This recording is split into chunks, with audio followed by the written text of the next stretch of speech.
Hello दोस्तों, राधे राधे। एक बार एक राजा शिकार के उद्देश्य से अपने काफिले के साथ किसी जंगल से गुजर रहा था। दूर दूर तक शिकार नजर नहीं आ रहा था।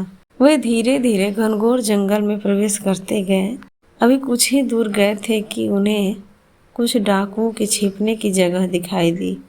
जैसे ही वे उसके पास पहुंचे कि पास के पेड़ पर बैठा तोता बोल पड़ा, पकड़ो पकड़ो, एक राजा आ रहा है। इसके पास बहुत सारा सामान है, लूटो लूटो, जल्दी आओ जल्दी आओ। तोते की आवाज़ सुनकर सभी डाकू राजा की ओर दौड़ पड़े। डाकुओं को अपनी ओर आते देख राजा और उसके सैनिक दौड़कर भाग खड़े हुए। भागते भागते कोसों दूर निकल गए।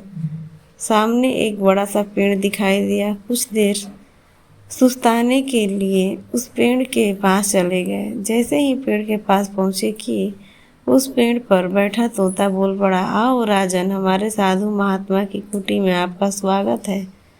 अंदर आइए, पानी पीजिए और विश्राम कर लीजिए। तोते की इस बात को सुनकर राजा हैरत में पड़ गया और सोचने लगा कि एक ही जाति के दो प्राणियों का व्यवहार इतना अलग अलग कैसे हो सकता है। राजा को कुछ समझ नहीं आ रहा था।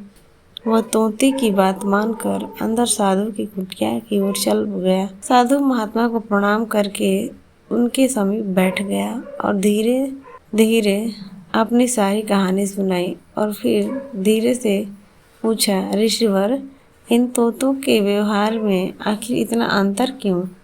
साधु महात्मा धैर्य से सारी बातें सुनी और बोले, ये कुछ नहीं राजन, बस संगति का असर है। डाकुओं के साथ रहकर तोता भी डाकुओं की तरह व्यवहार करने लगा है और उनकी ही भाषा बोलने लगा है। अर्थात जिस वातावरण में रहता है वह वैसा ही बन जाता है। कहने का तात्पर्य यह है कि मूर्ख भी विद्वानों के साथ रहकर विद्वान बन जाता है और अगर विद्वान भी मूर्खों के संगत में रहता है तो उसके अंदर भी मूर्खता आ जाती है। इसलिए हमें संगति सोच समझ कर करनी चाहिए। Thank you.